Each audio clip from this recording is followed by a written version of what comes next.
Hello and good evening, everyone, and welcome to Apex Racing TV.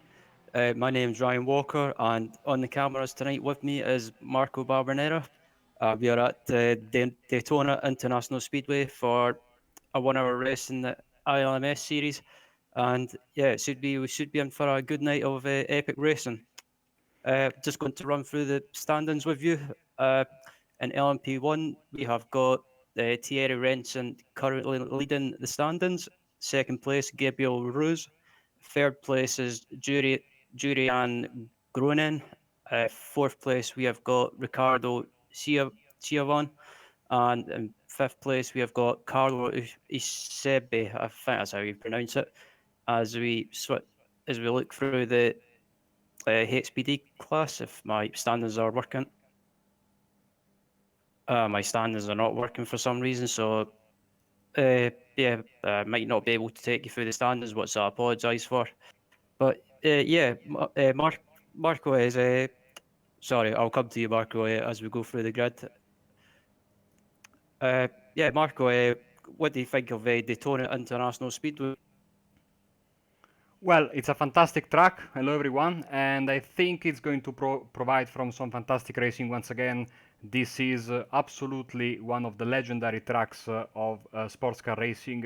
And in the entire history of sports car racing, the Daytona 24 Hours has been one of the most important races in the world. And I'm sure today we're going to have a lot of fun.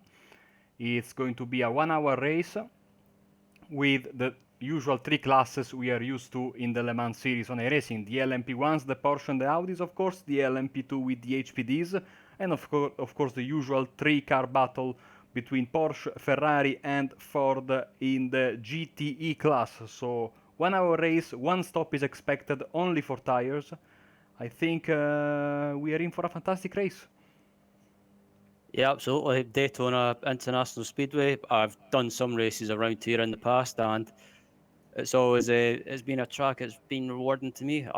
Yeah, I won a 24-hour race around here with some of my friends last last year in January. So yeah, good memories of the place. How about you, Marco?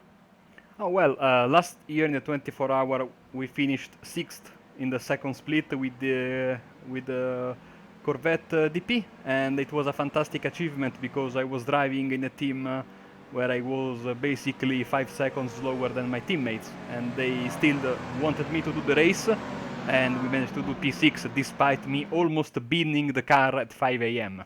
So that was scary, but we managed to get the results done. As you see, the cars are getting closer and closer to the start-finish line, as we will follow, hopefully, 3 scattered stars between the P1, P2 and the GT class, so they don't crash into each other come the first very, very difficult left-hander after the pace car pulls in. Yeah, absolutely. The P1 cars are just coming down to the home straight now. Yeah, pole position is Florian Kruger. Second place, Michael Swanzo. Third place, Dominic Farber, sorry. Fourth place, Thierry Renson. As yeah, we're coming up to the start finish line. Oh, contact behind. We have a crash there. Is Gonzalez in the P1 Porsche, and I think he's able to avoid any carnage with the. You see, the HPD is not far behind for the start. The HPDs are coming up behind them, heading into turn one. It's so far so good.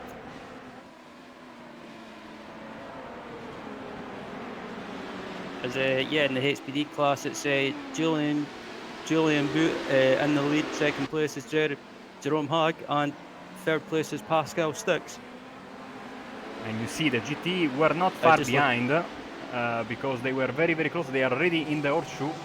And look at that, there's not much separation between the GTE and the LMP2 class. Yeah, GTE class is currently being leading by Jonathan Dance. Second place, Neil Middleton, and third place is Matthias Runier, I think that is. I apologise, sir. Fourth place is James Saunders. As we look back up to the not the HPDs, LMP1 class, it's Florian Kruger. It's currently leading. Second place is Dominic Farber. Third place is Michael Swanzo. Sorry. Fourth place is Dennis Brandt, and fifth place is Gabriel Ruse. Now, of course, we had a race here in last season, season 3, and it was contested in nighttime condition. So today, day condition, you think it's going to be different for these guys? I think it depends uh, on the track temperature. As there's a car in the pits that is Francisco Gonzalez, I believe. Yes, and Thierry Thierry, Rensen. Yeah, I Thierry think they were Renson. the two guys involved in the first, in the pile-up there at the start. A very strange crash. As soon as we get a break in the action, I will go and check the replay because it was, usually we see crashes in the first corner around this track, but not when you start. I mean, not even in NASCAR they have crashes, and I say this being an oval racer, so I know everything about crashing at Daytona. Usually you don't wreck on the straight. Yeah, absolutely. Currently in the lead of the HPD class is Jerome Hag. Second place is Julian Beauty. Still in third place is Pascal Stix, and fourth place has just changed as it is Johan Harf, I believe. Yeah, Art having a battle with Benedi and Sbardellini, three names that we usually see around the tracks of iRacing on Wednesdays here on Apex Racing TV. Three very, very fast guys. Quick check on the GTs with the Porsche of Dominic Saib is in the lead in front of Sven Filler and, of course, World Championship driver Jorge Blasco Valls sitting in third with Thierry Renson, of course, doing these repairs. He's trying to, get back to his classmates in the P1 class, but he has a long way to go and a lot of cars to pass. He will lose a lot of time because he not only has to pass the GTs, but he also has to pass the HPDs. It's going to be very, very tough for him. And of course, all the guys he's passing are not getting the blue flags, so they might not be aware that there's a very, very fast LMP1 coming behind them. Yeah, absolutely. You're correct. What you say there, they don't have to move out of the way, but even though they're a slower class car, but yeah, Thierry's got a bit of a job to get back up to the front in the LMP1 class. So I think the rest of the race it's just a mission of just getting the best result and damage limitation. Let's see if we can get back to that crash at the beginning of the race. Here we go. So we are on board here with Francisco Gonzalez. Oh, he just got tagged. I mean, that was very weird. Maybe we get a replay from the outside to maybe better show if he had contact with another car or not.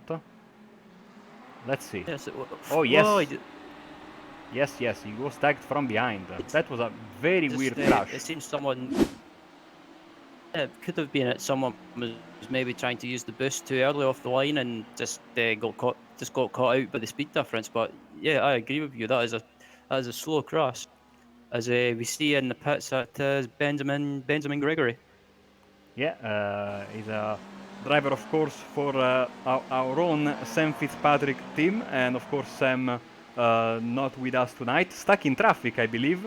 So hopefully he gets out of the traffic jam and gets on soon. Hello, Sam. Hope we can catch you in the future broadcast here on Wednesday nights.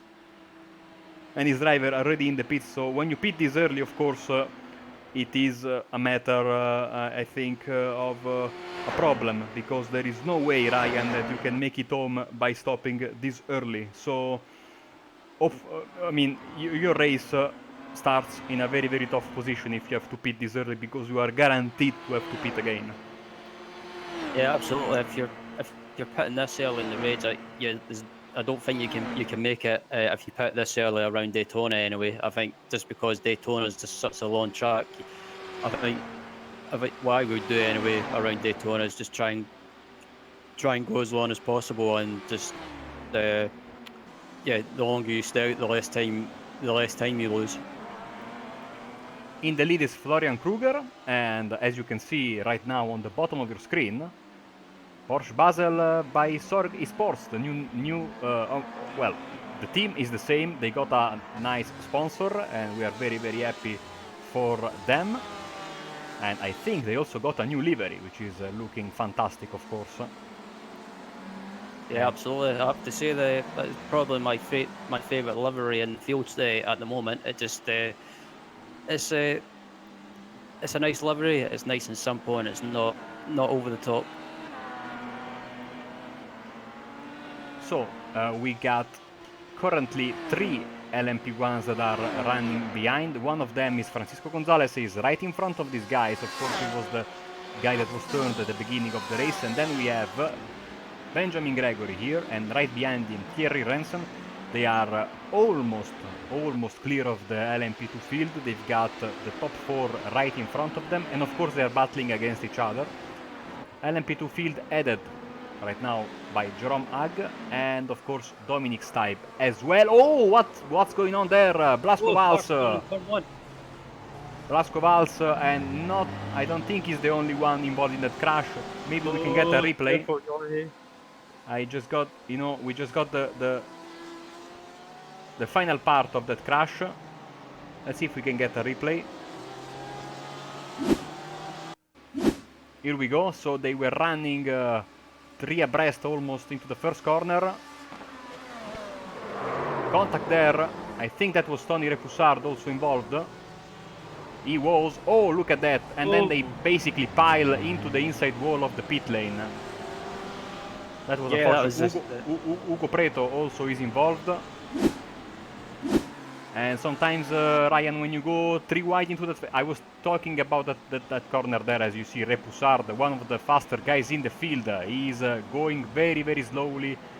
I think he will park the car or bring it to the pits. He's going to get, I think, a penalty because he cut a significant portion of the track there.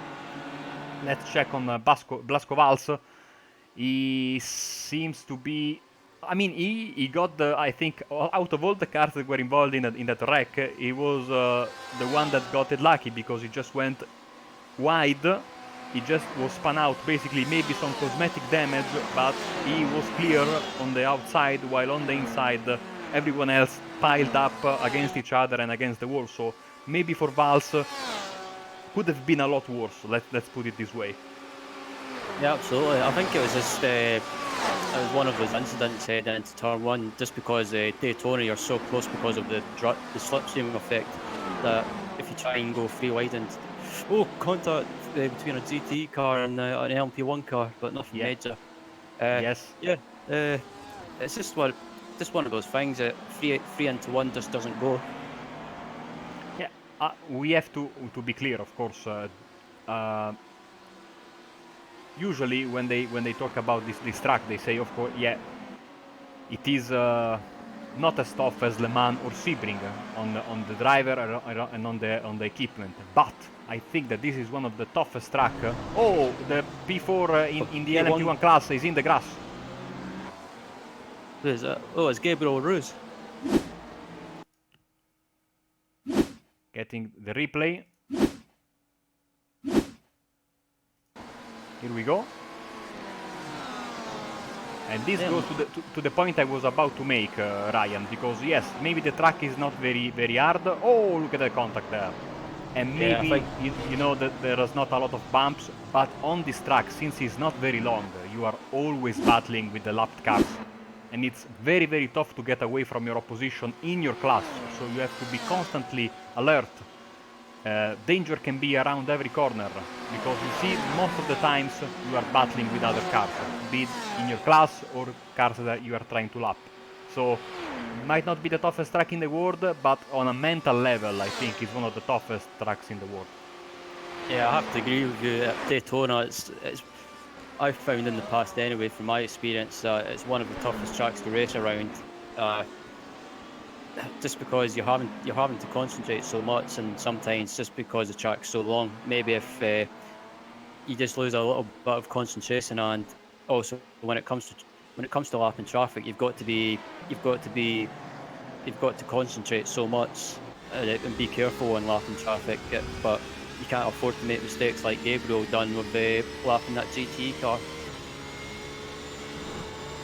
Riding on board with the third place car in the GT field, and we are running on board with Tanner Witten, as you can see right now. We are also taking a look at his speed on the bottom right hand corner of your screen.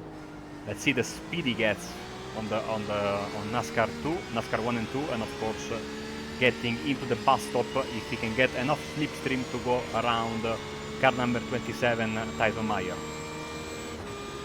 Yeah, he's got the slipstream on from Tyson Meyer, so he might be able to make a move into the bus stop, or he might be able to, if he can get a good exit on the exit of the bus stop, he could get a run on Tyson into turn 1. I think he coasted just a little bit there, so maybe they are playing a little bit of fuel saving. He's trying to do a bit of fuel saving because he had a good run and then he lifted before then braking for the corner, but now he has a fantastic run. Let's see if he goes for the move. Got a run. He's going for the move.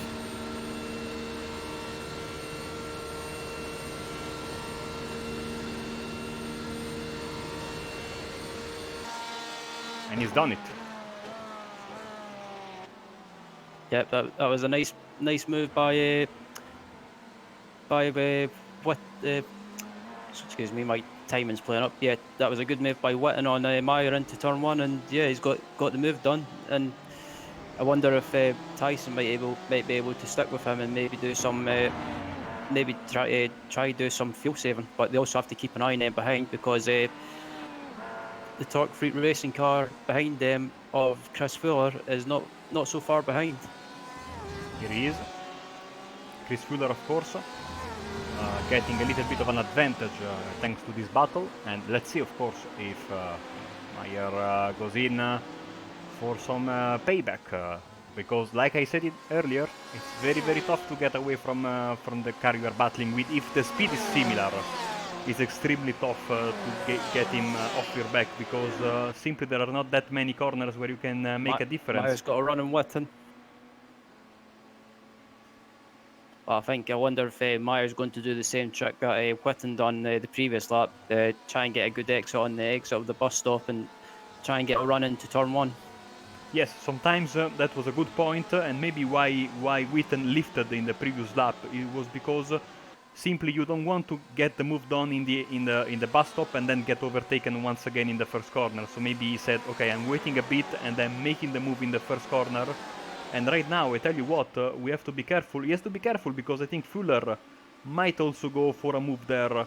He is closing a lot of the gap after the bus stop. Let's see. Hopefully they are able to make the corner in a very, very clean way.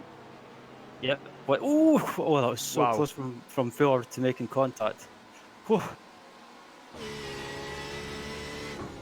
Let's go on board a bit with the Ferrari. If I was it's not a Ferrari, I think. it's a Porsche. It's a Porsche. I should be, being Italian, I should know the difference between a Ferrari and a Porsche. Apologies. Don't worry, I've made that mistake. Oh, that was so close from Fuller. Yeah, if I was Fuller and I was sitting behind these two cars, I would maybe just sit behind and maybe use a slipstream and maybe try some fuel saving. What would you do if you were in Fuller's shoes, Marco? I don't know. If I was in shoes, I probably wouldn't be in P4. I would be in the back of the field or already out of the race.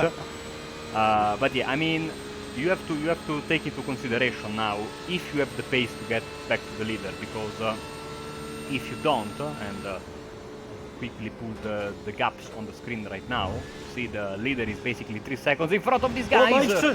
A mistake there. Meyer, sorry. Yes, a mistake there from Meyer, and he is cutting daisies in the infield right now. Not something that you want to do. Let's catch a replay of that.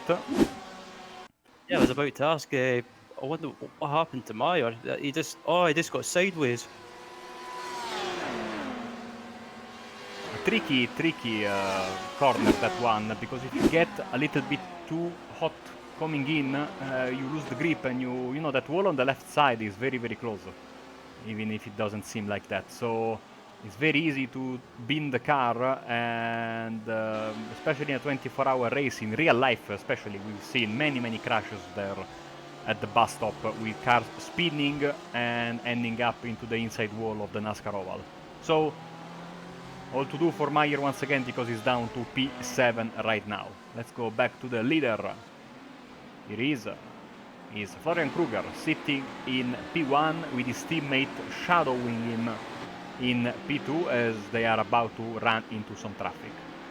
Yep, that was good. That was good traffic management from Florian. He could have carried loads of speed and dived up the inside, but he just stuck up the inside carefully, but just enough that he didn't disrupt the race of the GT car he just lapped. But yeah, Florian and Dominic so far just seem to be setting the pace, and yeah,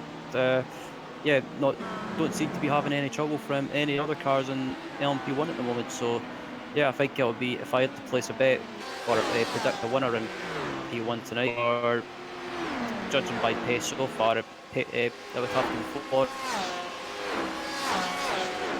Look at the track map there. Basically, there is not 1 inch of the track without cars. It's completely full all over the place, and you can clearly see the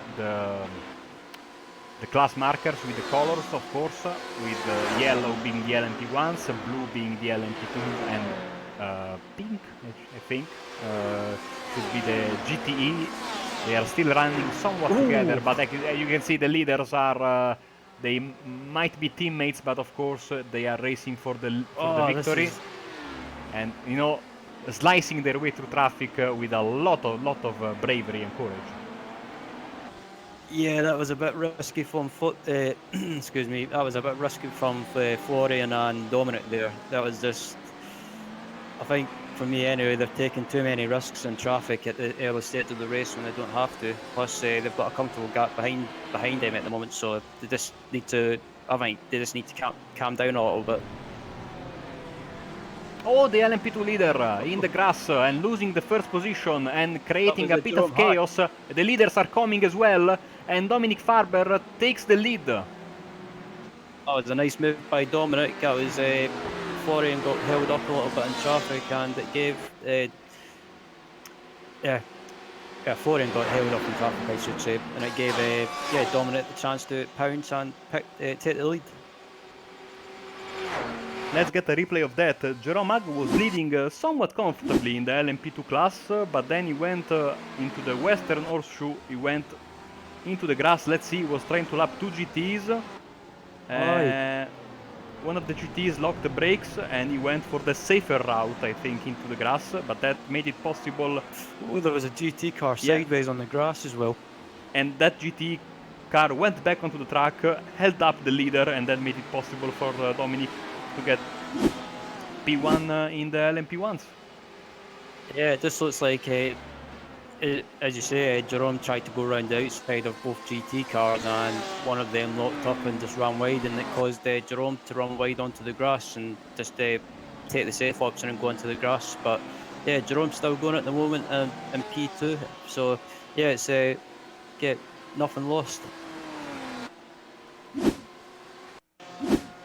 Also a replay here for James Saunders in the Porsche GT. Let's see what happened at the bus stop. Oh, he lost the car into the bus stop, and that's a bad crash. I think that's it for him. Yes, he towed back to the pits. So race over. I was talking about the chicane, and it's a very, very unforgiving place of the track, and yes, he's out of the race. Too bad. Yeah, that was unlucky. I think it looks like he just carried too much speed into the bus stop and just lost the rear end, and he tried to correct it, and I think as soon as he seen the wall coming, he realised he was going to hit the wall and just let it happen. But yeah, that was unlucky. And look at that, I think Dominic Farber lost the lead. Yes, he went wide. He went wide, and Florian Kruger took the lead back. So a mistake there by Farber, and Kruger got back the lead, not even 1 lap after losing it, and now he has a significant gap over his teammate, 2 seconds. So that mistake, and I think a bit of traffic coming back on the track, made it possible for Florian to not only get the lead back, but also pulling a nice gap. Yeah, absolutely. Florian took the chance when Dominic had his issues and managed to retake the lead and build up a bit of a gap at the moment, which is 2.2 seconds, I believe. So yeah, but I'm seeing a lot of silly mistakes though from some of the LMP1 cars and the HPD cars. It's just some drivers are just going for moves that are just too risky, and it's just biting them in the backside.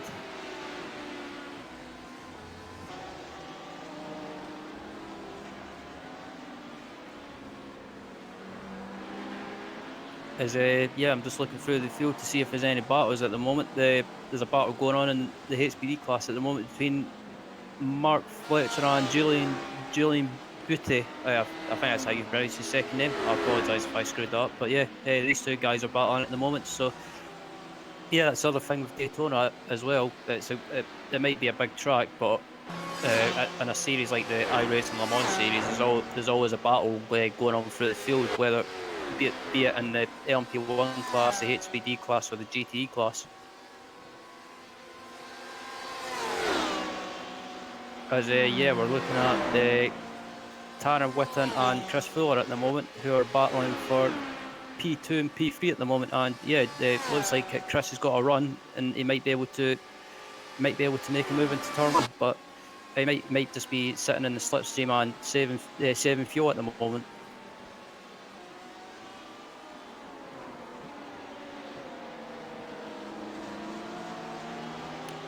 See also the difference in speed. I think it's very, very nice to take a look at that, and we have a little bit of a chance right now. As oh well, that was one of the LMP2s going for a ride in the grass. I think it was Antti Levoska, if I'm not mistaken. Yes, that was him. And now, of course, yeah, he fell back into the clutches of Boot and I think Fletcher as well. So it will be an interesting battle. So the difference in pace, that was I wanted to talk about just a bit. And you can see on your screen right now, you can see the fastest lap per each class. In the 28s, the LMP1s, the 35s, the LMP2s, and in the 41s, the GTs. So you can get a sense for the difference in speed, and of course why the LMP1s seemingly get that big of a run on the other classes every lap, because they are so much faster. Yeah, absolutely. I'm just watching this battle with Whitten and Fuller at the moment. Fuller, I was about to. Oh Jesus! Whoa! What's that HP? What's Booty doing on the apron? Get off there!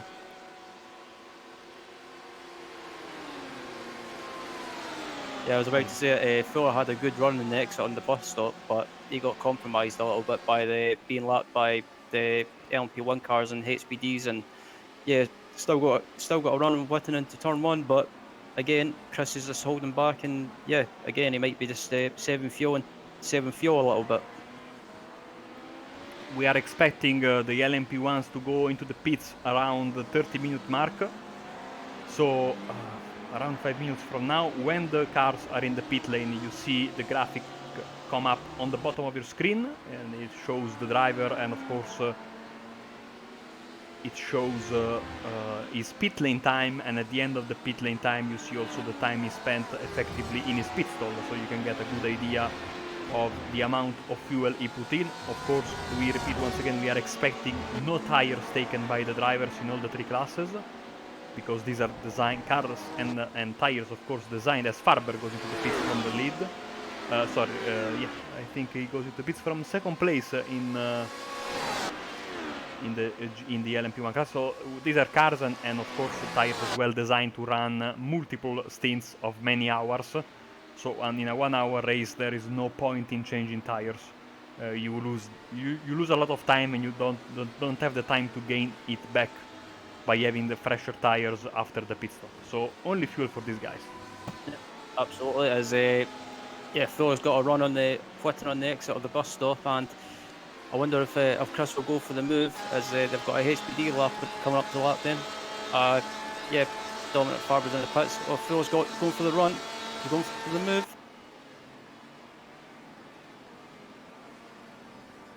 Side by side as they go across the start. Oh, nearly a bit of contact as it went across the line. Is Fuller going for the move? Nope, he backs out of it. Yeah, I think our HSBD leader Jerome Haggs is pitted as well. I believe. Yeah, just looking through the field. No, Yeah, let's see, oh, let's bring the graphics up. oh, my bad. No stops right now for anyone apart from Arendt and Pla, but they were involved in drama in the beginning of the race, so they are out of sequence. Art and Ag, first and second, you see them on the track right now, very, very close to each other, so I think they will pit together. They will pit a bit later, I think. Let's see if Okay. Kruger gets into the pits, because that pit stop by his teammate Farber was a bit early than expected, so Yeah. let's see what happens if he wants to go a little bit longer. Because now, let's see, Farber. Well, Yeah, I'm just I watching Farber now. yeah, I wanted to say maybe he was going for a bit of clean track, but honestly, it's impossible to have clean track around here. So Yeah, I was. even if it looks like he has clean track right now, he's going to go and find slower cars in front of him in a very, very short amount of time. So let's see. Interesting strategy there by Farber. Yeah, I was about to bring it up. Isn't it a bit early for P1 cars to be pitting at this stage of the race? I thought they would have went to maybe the 45-minute mark or 50-minute mark. I was taking a look at the timing, and I don't see any kind of mistake by Farber or went into the grass, etc. So this looks like a routine stop. So maybe he has a trick up his sleeve. I honestly no idea. Let's see, because if he wants this to be successful, he needs to have clean track, like I said. But it's a gamble. It's a gamble. It's not like a single class race where where everyone stands and more or less you can expect to find free track or not. This is a multi-class setting, and it's impossible to plan a pit stop around having a clean track in front of you. So it's going to be interesting to see if he loses or gains time compared to his teammate that is still going, by the way, in the lead, finding the expected amount of traffic, as Gabriel Rose is in the pits as well from P5 in the LMP1s. Yep, just watching Gabriel. Gabriel just heading down pit road now. That'll just be fuel only. I can't, as you say, I can't imagine them taking tyres with it only being a 1-hour race. So, yeah, just watching at the moment at Thierry Renson and P5 in the LMP1 class, and yeah, he's doing a good job at the moment, Thierry. I think he had some issues at the start of the race or the early stages of the race. So, yeah, good recovery drive from Thierry. Oh, as Farber goes up there. Oh, come on, boys, settle down. I think he is a bit upset, Farber, because Rensen, if you remember, went into the pits for the contact in the first lap. So he says, "Come on, man, you have to stop again." Oh, look at that! Guys. Oh, look at that! Come on, Dominic, stop racing like a clown. It is a matter of contention every year, or as a matter of fact, every season. A series come to Daytona, a road series, if the apron is considered the racing surface or not. And some drivers stick to the rules, some drivers try to test their elasticity. Let's put it this way.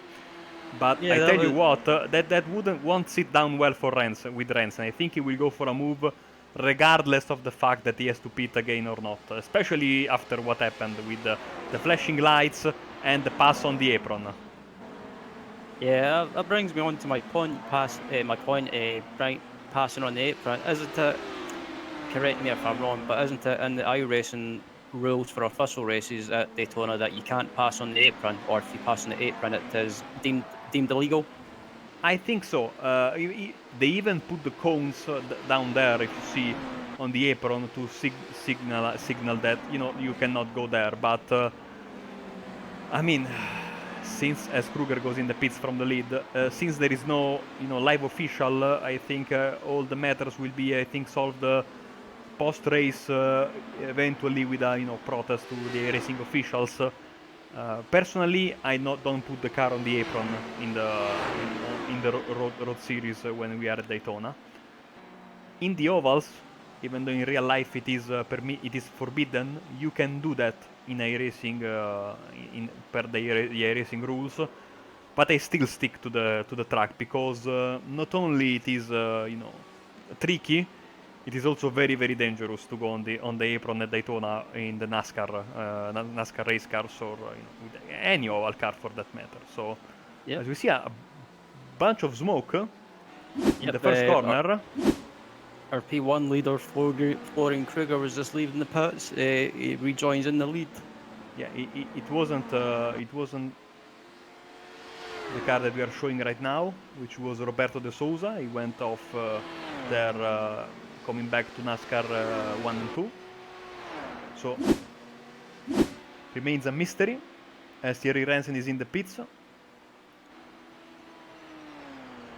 So, race leader Florian Kruger has got, well, let's see, because Schwanzel is still, well, has got a significant advantage, I think, over Farber. Let's see the gap right now, and yeah, 14 seconds. So the pit stop certainly played in favor of Kruger.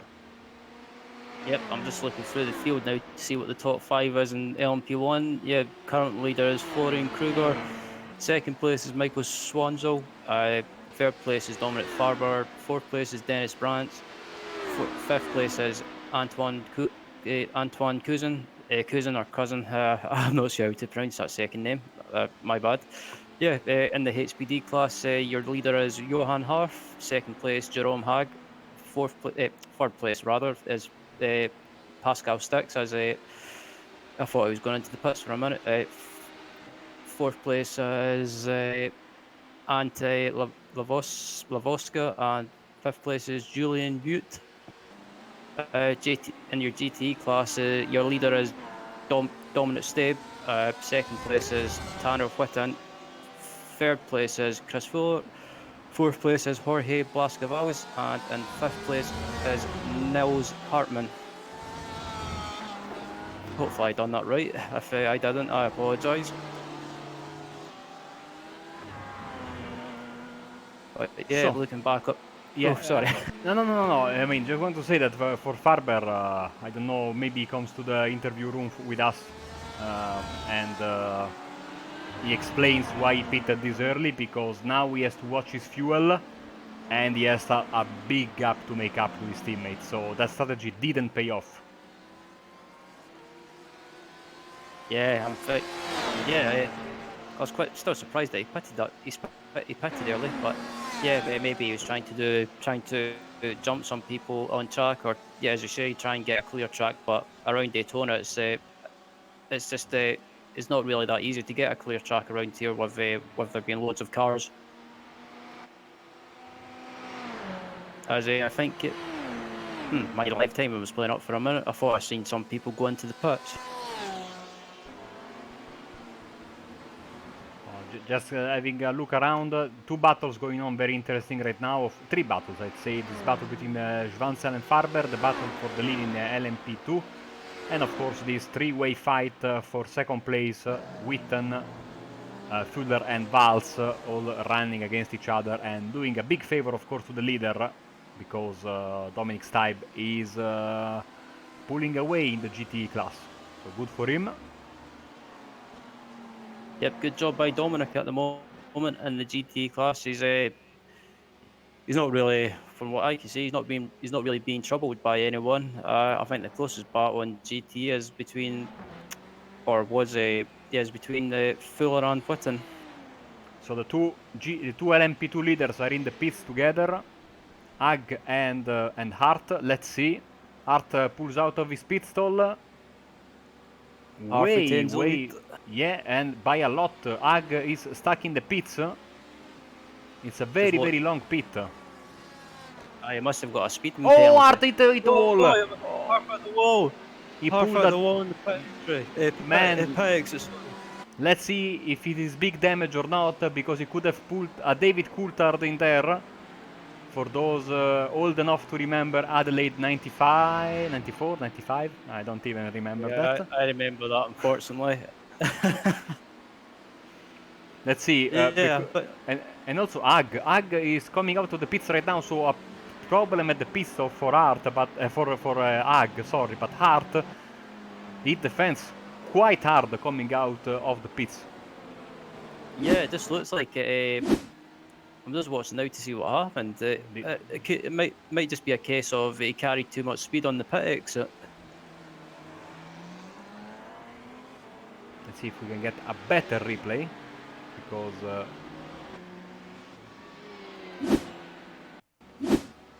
here we go. Yeah, just watching now, just see what happens.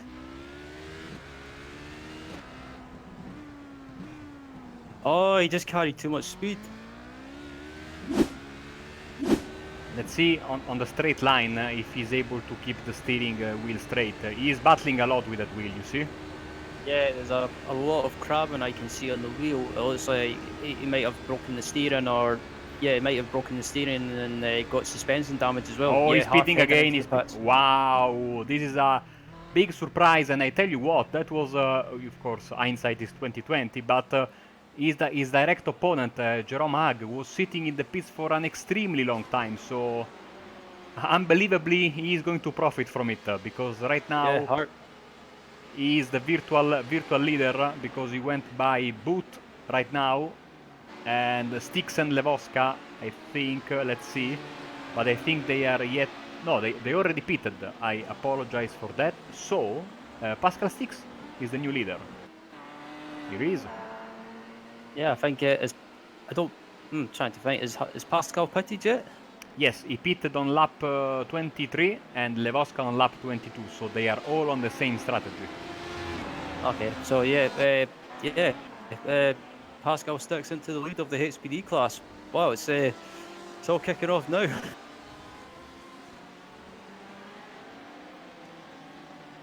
As yeah, we're looking at our in the GT class at the moment. The battle for P10 and P10, P2 and P3 at the moment is still ongoing with Tanner Witten and Chris Fuller at the moment. And yeah, Fuller's not letting off, and he's putting Witten under huge pressure. I tell you what, I can get just for 1 second back to the crash there during the 24-hour of Daytona. All the times we did it with my team, my biggest concern was always the pit exit. Not only that wall on the right, but on the left you had those speed bumps that can destroy your car. And in certain cars you get a mechanical black flag for running over those speed bumps, orange speed bumps on the left. So it's I want to say the trickiest part of the track, because you know you get a driver change and the new driver is eager to get back on speed, push hard and you know, start to get into a rhythm, and the first thing he does, he beans the car into the wall on the right or those speed bumps on the left. So every time we had a driver change, the first thing we said when the driver left the pit stall was, you know, be careful about the pit exit, be careful of the wall on the right and the speed bumps on the left. And you know, we are talking about Johan Hart, one of the fastest drivers on iRacing, as you see Witten goes in, and even he was caught out by that wall there. This very tricky pit exit. Yeah, I mean the pit exit here at Daytona is probably one of the most difficult I find on iRacing. It's just you've got to slow right down, as in almost come to a stop as a Fuller locks up and Blascavals takes a sneaky look up the inside. But yeah, the pit exit at Daytona is just it's one of the trickiest I've found. And I've found if you carry too much speed on the exit or try to carry some speed, you end up running wide and just hitting the wall, as Harf demonstrated. So Johan Hart came back on the track, but I don't think he made much distance after that. Let's see. Okay, that will end his race, I think. He's retired. So let's go back to the battle in the GT that we were following. Fuller and Valls, they will pit shortly, I think. Yeah, let's see. Just watching Fuller and Blascavals as they head down to the bus stop, and as Blascavals making a move. No, he's not. I think you could be right. These guys could be dashing into the pits on this lap. Let's see quickly where their rival is. Tanner Witten is in NASCAR 1 and 2, so getting closer and closer. The leader is in the pits as well. Let's see the two fighting drivers, Fuller and Valls. I think they are heading for the pits as well. No, they are staying out. They must have saved enough fuel to go for another lap. As they've got a P1 car up the inside. Who is that? I'm not sure who that is, but yeah, P1 car laps Blaskovals and Fuller safely, and yeah, both survived being lapped, and yeah, I'm guessing that Blaskoval and Fuller will be in the pits in this lap. Let's see the leader, the former leader of the GTs, if he can get a clean pit exit. Don't hit the wall, Dominic. All is good. You see on the right side of your screen, those speed bumps are basically they are landmines. You don't want to hit those. Yep, as Fuller and Blaskovals are heading onto the banking. On board with the Ferrari, and this time I am hopefully right, as you can see that big prancing horse on the steering wheel, and a much quieter engine note, I might add. As yeah, Blaskovals slowly closing up in Fuller, but I don't think Blaskovals will make a move into the bus stop. Yeah, he backs out of it. And I think Blaskoval was lifting and coasting a little bit, so yeah, saving some fuel. You know, he's a World Championship class driver, so he knows not to risk, especially if he knows that he is going to pit soon. Maybe he wants to get the jump into the pits. Let's see. This is going to be crazy. Let's see if they both go in. Oh, they do? Yes, they do, and there's an LMP1 on the left. Oh, oh man. Oh, Jesus. That was crazy, and there's a bit of contact. In the pits. Contact with that LMP1, which I think... let's see who that was. Dmitry Linev, maybe. Yes, and he has had more than one trip to the pits. This is his, I think, second or third stop. So he's had a, a trouble-filled race. Let's see the pit. And Fuller is still ahead. Yep, Fuller leaves the pits. And here comes Witten. Well, this is going to be close. Witten might just have him. Yeah, Witten's got just by Fuller. And I tell you what, these three guys are going to battle until the very end of the race. 15 minutes to go to the white flag, more or less.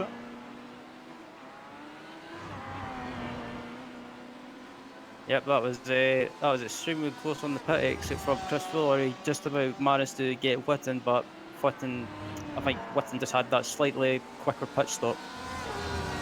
And Michael Schwanzel has pulled away from Dominic Farber. So Farber, yeah, sorry. no, go ahead. I think it was the LMP1. Yeah, I just seen a LMP1 in the background on the grass. That was the Dmitry Linov. Yes. Oh, he just went up the inside of the GT car and just carried too much speed and just ran off into the grass and slightly hit the wall. But from I'm looking at his front end, it doesn't appear to be any major damage. No, biting more than you can chew, I think you say in the UK, no? When you Yeah. he went for that move there, and that was a bit too much, especially with these cars, the LMP1s. When you lock the wheels, you are going for the wall, because you basically tend to lock, I think, all four of the wheels due to the way the drive is shaped. The move on Tarnot.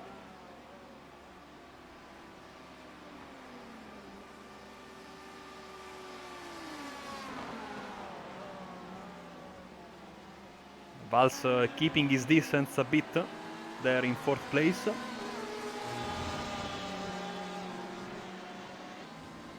Yep, as Fuller's right behind Witten again. Yeah, he's. Oh, Chris. Oh, I thought he was going to touch Witten there. Yeah, I think these three guys will be battling right to the end of the race. So, yeah, keep an eye on this battle. But it could be about to spice up.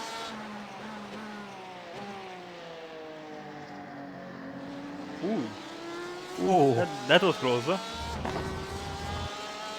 Yeah, I think Fuller was trying to touch what and don't read anything into that. And now Balz is extremely close. He might go for a move here.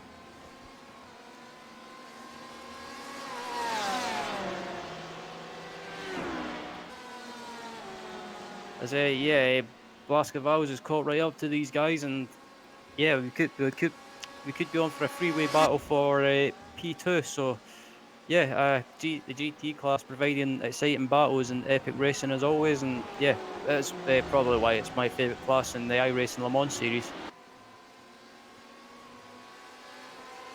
Before they go into the first, in the turn 1 braking zone, a quick check on the leaders. There is Styx, by the way, running around these guys.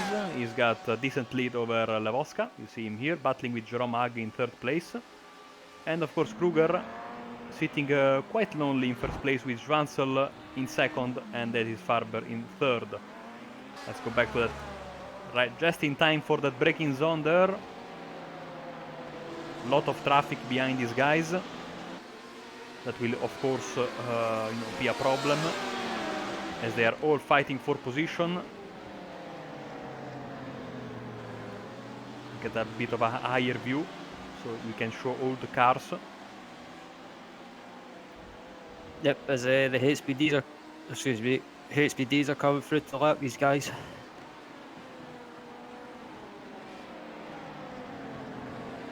As yeah, one of the HPDs tries to go around the outside, trying to see who that is. I believe that is Julian Butit. Oh! Who was that? I'm trying to find out who that was. It was a HPD. Was it? No, it wasn't Lobosca. It was someone else. It was Van Arendt. He was sitting in 5th place. No, sorry, he was way back in his class. I'm sorry. Yep, it was like, oh, it looks like he had to. Yeah, it looks like he had to slam the brakes on to avoid hitting the LMP1 car in front of him.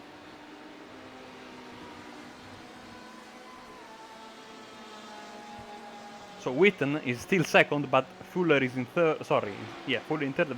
Blaskovals in 4th. As I think the two Ag and Levosca, the two fighting HPDs, yes, they went by these guys. They are actually side by side going to the first corner. Yep, just yep. Hag was up the inside into turn 1, and yeah, managed to keep the position.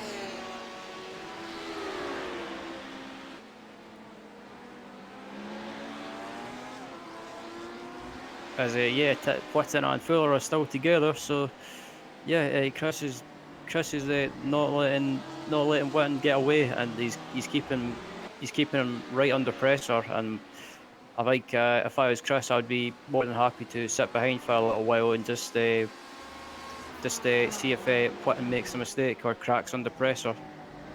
10 minutes to go, so it's crunch time for these guys. I mean, Ryan, if you want to make a move, you have to time it to perfection, because it's not one of those tracks where you say, okay, I'll make the move in the final corner of the lap and then I will run away. Here you have to time the move, I think, with the clock and saying, okay, I have to do the move in the chicane on the final lap, and I have to be sure, especially for the slower classes. Yeah, you have to be sure that that is the final lap. You have to play with the clock. I mean, because if you mistime your pass in the next lap, you could be subject to a move from one of your opponents. Yeah, absolutely. I think if there's 10 minutes left in the race, I think if I was Fuller, I would be trying to make a move now and or try and make a move as soon as possible, because yeah, they've got to remember Blaskovals is behind them, and if these guys mess around too much, it could. If they mess around and get caught up with each other, Blaskovals could be there to pick up the pieces and pick up P2. He gets extremely close. Arendt is around once again. So he spun earlier coming back to the oval. He went down the apron a few seconds ago, and now he spins once again into the first corner. So not a good day for Sven Arendt in the white HPD. Lewowska and Hag are still going at it. Yep, but these guys have I think these guys have been close for the second half of this race. So yeah, Lavoska is not letting Hag get away either. I think if Lavoska gets a good exit on a good run on the exit of the bus stop, he could pick up or make a move on Hag into on a run up to turn one. So basically, the average LMP2 stop was around 40 seconds cone to cone, basically. And Jerome Hag had a 60-second stop, so he lost 20 seconds in there. And as you can see right now, with the gap, Sticks has 2 seconds over Hag, so Hag basically lost the race with that pit stop. Yeah, I was about to say it did appear as though Hag's pit stop was taking longer than expected. So yeah, the big winner out of all the pit stops is Oh, seems to we be at lost the a moment. car, I think. Tanner Witten has run into some problem. Yeah, I was going to say something's happened to Witten.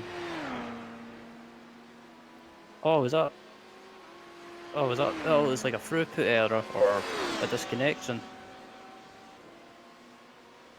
He went back onto the track, but he had another mistake later. Oh, it's the same mistake, so let's see.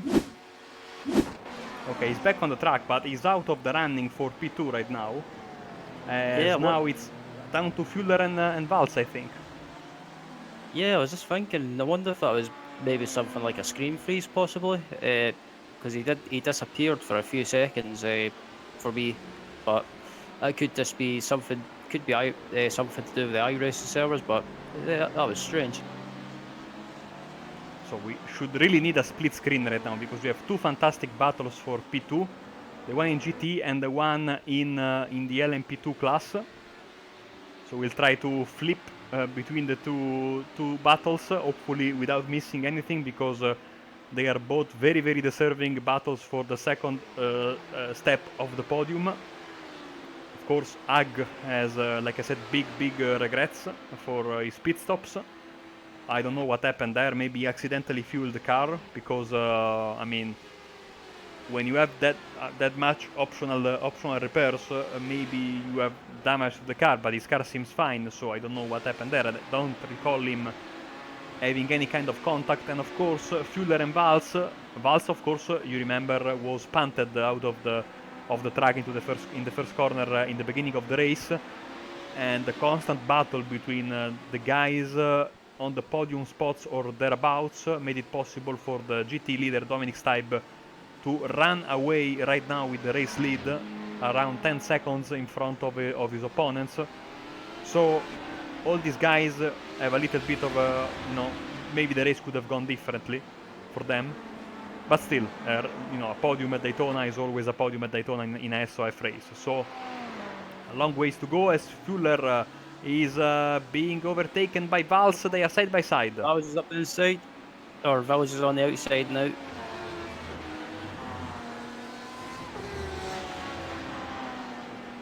So I think Vowles was thinking about taking a look up the inside, but Chris defended the line into the corner. I think if Vowles gets a good exit on this corner heading onto the banking, he could get a run on Fuller into the bus stop.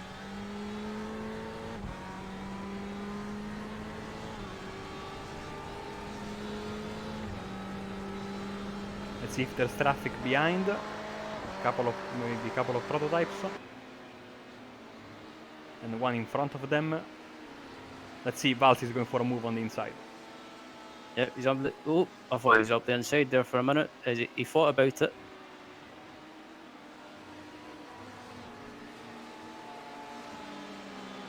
Vowles has got a good exit on the bus stop, and he's got the run and Fuller. But it's just a matter of if he can close right up to him and maybe make a move. But yeah, he's slowly closing the gap on Chris as he tries to get a slipstream off off a HPD.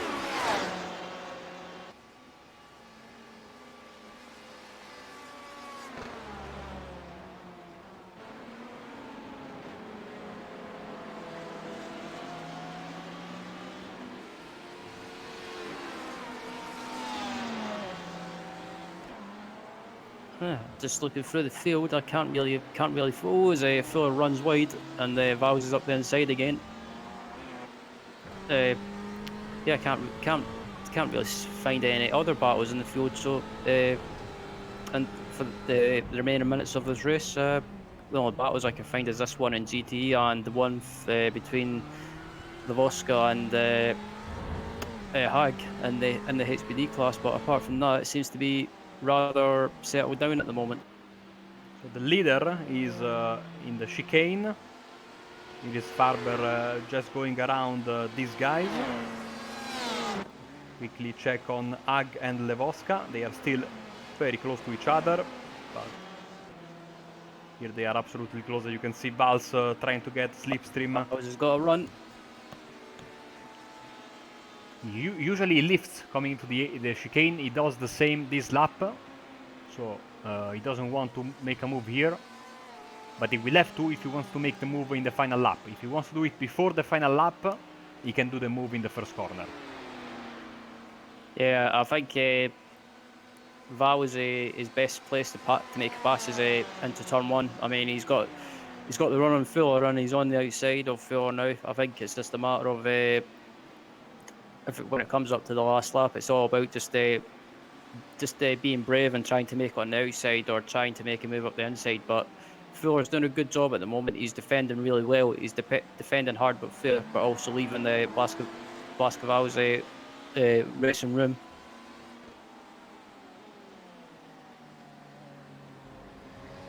I think Linev, yeah, they had contact, Linev and Vals earlier in the pits. Linev is back to lap these guys. This time it goes fairly smoothly. Let's keep an eye on the leaders, of course. Let's remember the lap times are around 1 minute and 30, so let's see where he is. I think he will get the white flag this time around, because we are 1 minute and 30 seconds away right now, as he's still in NASCAR 3 and 4. Yep, just lapping a HPD there, but yeah, I think this could be the last lap. But the last lap we come to, as Fuller and Vals are still at it again. And I think this battle is going to rage on until the end of the last lap. The question is, can Vals make a move on Fuller into turn one if he gets a chance, or try and brave it around the outside into turn one?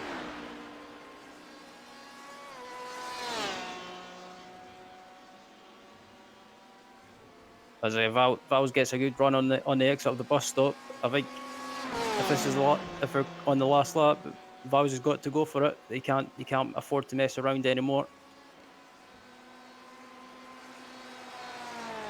As Vals is trying to go on the outside, he's kind of alongside. Can he try and get a hold on the outside into turn one? Nope. As they've got an LMP1 car behind them. Who is that? I believe that is Thierry Renson, possibly. Yep, Thierry Renson in the. That says Thierry Renson in the LMP1 class is coming up to lap these guys. Renson at the moment in LMP1, he is running sixth in the LMP1 class, or seventh, I believe. As my timing messes up again. As Vals is right behind Fuller again, and I believe this battle between these guys is Fuller and Kruger is coming up to take the win in the LMP1 class in the IOMS series at Daytona International Speedway. The HPD what happened there? Ag won the race in the LMP2s. We will get back to that because that was a bit crazy. And let's follow the. Wow, that caught me by surprise. That they were right behind the leader. This GT battle is heading up to the bus stop. Vals has got a run and Fuller. No, don't do it, Vals. No, don't do it, Vals. Vals is all over the back of Fuller. He's trying to pass left, right, and centre. And if Vals can get a good run in the exit of the bus stop, he could be able to make a move on Fuller. Vals has got the run.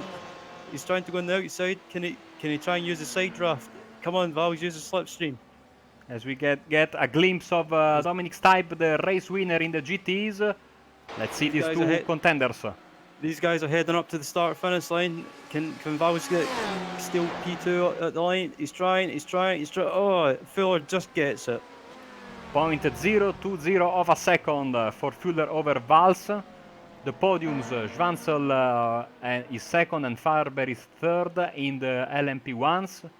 Jerome Hag won the race by 0.17, so something must have happened there. And let's try to check this incredible move there by Jerome Hag. Yeah, I'm a bit surprised what happened to Sticks. I mean, he had a 2.5 second lead at one point, and then Yes. I don't know if it was traffic. Maybe he was lifting, I don't know, because let's see now. Here he's been already caught by Hag, is the blue car right behind them.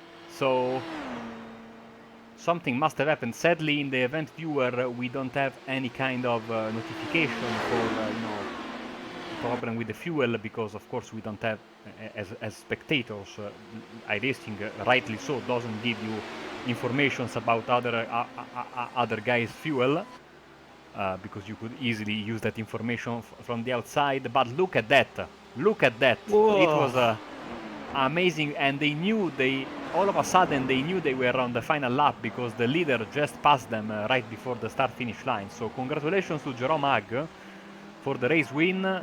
Despite the bad pit stop, he was able to overcome that and win the race in the LMP2 class. And in just a second, we will give you the race results. That was a crazy race, Ryan. Especially the final few laps. We had some fantastic battles and some nice surprises, which are always good. Yeah, that was a fantastic race, and the closing stages of that race was just absolutely awesome, especially in the GT class with that battle between Fuller and Vowles. That was just absolutely fantastic racing. So let's see if we have the race results on the screen. Yes, we do. Here we go. Yep, your winner and LMP1 tonight is Florian Kruger. Second place is Michael Swansel. Third place is Dominic Farber. Fourth place is Dennis Branch. And in fifth place is Gabriel Ruse. In the HPD class, just waiting for the results to come up. The HPD class, your winner is Jerome Hag. Second place is Pascal Sticks. Third place is Ante Lavoska. Fourth place is Julian Butte. Fifth place is Mark Fletcher. Just waiting for the GT results to come up. Here we go. And in your GT class, your winner is the Dominic Steb. Second place is Chris Fuller. Third place is Jorge Blascavals. Fourth place is Niles Hartman. I apologise for screwing that up. And fourth place is Felix Luden. And we have an interview for you. Here he comes with his brand new sponsor. Third place for him today. Welcome, Dominic Farber. Hey guys. So, Dominic, straight away, the big question I want to ask you is, of course, why did you pit so early? And, in the end, the strategy cost you a little bit, because you lost one position and finished in third and lost a lot of ground to your teammates. So what happened there? Why did you pit so early? Yeah, I had a little incident with the HPD on the oval. I thought he would go for the high side because he was moving upside a bit, and then I decided to overtake him on the low side. But then suddenly he moved in front of my car and I hit him, had damage at the front, and yeah, I would have lost much time if I wouldn't have pitted to repair the damages. So I went in, repaired the damages, and then went out. But sadly, yeah, the pit window wasn't open yet, so I had to fuel save for 6 liters. I needed to fuel save, and that cost me like 2 seconds per lap, and so there was no way I could gain any more positions or battle for anything. Yeah. It's always great when you drivers come here, because during the broadcast we have a lot of questions that are most of the time unanswered, and we were debating with my colleague Ryan about what happened there, and it's very we are thankful that you came in here and explained, because I think also the folks at home were wanting an answer. And of course, yeah, that pit was as soon as I started talking, the LMP1s might come to the pits in around 5 minutes. you went to the pits early, and I said, okay, maybe I made a mistake because Dominic is a very fast driver. But then we noticed you lost a lot of time, so yeah, I think the fuel saving was necessary if you wanted to finish the race. So thank you. What about the track? Of course, we were talking about the fact that this track might not be the most difficult from a technical standpoint, but you need to keep your head in the game basically constantly because since it's not very very long, you are always battling either with cars in your category or lapped cars. So I think it's a very very tough track for you guys. Yeah, it's a very tough track, especially because you hit the traffic so often. Like we lap the cars, the other classes multiple times, and sometimes there are three cars and right next to each other on the oval, and then you just have no space and have to wait. And yeah, the track affords low downforce setups, of course, because of the high speeds, which makes the car generally much harder to drive, and especially in traffic to maneuver or to make quick reactions. That makes it way more difficult because it's low downforce. And so yeah, it's definitely a tougher track than it looks. After having Spa-Francorchamps the previous week, Daytona this week, the series remains in North America, and it will for the next 2 weeks. We have Road Atlanta next week and Sebring in a couple of weeks' time before heading for Le Mans and Monza. We have some fantastic tracks, but what about this North American swing, like we could call it, because we have Daytona, Road Atlanta, and Sebring, and especially the next two tracks, Road Atlanta and Sebring, are two very, very different tracks compared to each other. Road Atlanta, another short track, I think, so I guess it will be very, very tough for you guys, especially because, if I'm not mistaken, basically from the start-finish line until the end of the SS with that very sharp left-hander, it's almost impossible to lap an opponent there. It's very, very tricky. Yeah, but I have to say, Road Atlanta was one of my favorite tracks from last season. I really enjoyed racing there the whole week. It looks tough because it's so short, and yeah, as you said, the S's are there. It's impossible to pass the traffic there, but it makes it kind of fun because you always have some traffic around, and you always have to look out. And yeah, I enjoyed that a lot. But then the week after that will be Sebring, and I've actually never driven LMP1 there, so yeah, I'm looking forward to that, to try myself out there and see how this goes. I mean, it will definitely be a better track for trafficking and stuff, but I guess that Road Atlanta will be more fun. I don't know if Ryan has a question for you. Yeah, it was just during the race. I think I don't know if it was you or your teammate. I can't remember who it was, but was there any reason for going up the passing on the apron, or I remember speaking to Marco about it and asking if there was any rules against that. In road racing, there are no rules as far as I know. It's not disallowed, so it's legal to pass on the apron. And yeah, sometimes it's just the safest way because you can predict a bit that the cars won't go down to the apron. But when you decide, okay, I'll pass them on the high side, and then the car could move in front of you potentially, but on the apron you're kind of safe, because nobody's going there. So in tough situations where you can't really predict where the car will go, you just go over the apron and you're safe. Yeah. Okay, yeah, I found it a bit funny to watch, to be honest. So Yeah. that's what I would ask. It's a bit scary also to watch it, but when you're commenting, you see the car dart on the low side, and especially since I'm an oval guy, and going on the apron is a big no-no. I always get a bit scared. So, but if you guys are confident and you think it's the safest way, of course, feel free to do it because, well, it's better to have cars in the race and that cars, ending up into the fence with big damage. So, Yeah. Sometimes it's just you have so little reaction time sometimes because the car in front of you moves or something, and then it's just easy to pull down, take the apron, and be safe there. So Dominic, thank you very much. Congratulations on the podium. Before we let you go, if you want to do any shout out, feel free to do so. Yeah, of course. First of all, congratulations to my teammate for winning the race. That was a deserved one for him.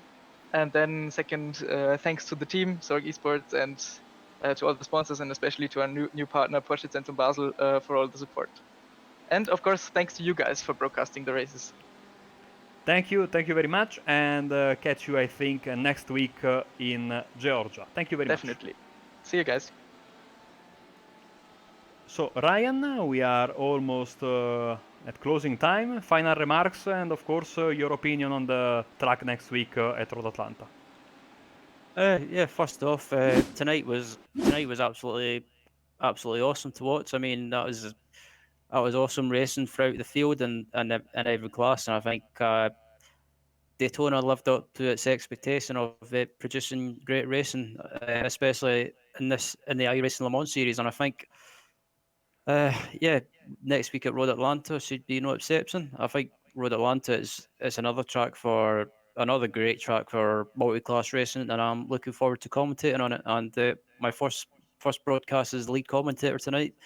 It was I could have done better, but overall I quite enjoyed it, and I'm looking forward to do more of these broadcasts in the future. Of course, and this series is always fantastic to broadcast because all the action and the great drivers and the beautiful cars. And I have to say, every season the schedule makers make a fantastic schedule with some of the best tracks in iRacing. And I mean, what more can you want? You have Daytona, Road Atlanta, Sebring, and Le Mans back to back to back to back. I mean, this is fantastic. Also, I think there's Monza after that. So I mean, fantastic schedule, and it's a pleasure to be here. So, getting ready to, I think, go to sleep because it's fairly late here in Europe. So, for Ryan Walker, I am Marco Barbanera. Hopefully, you enjoyed the broadcast, and we will catch you next week for the Racing Le Mans series on Apex Racing TV. Good night.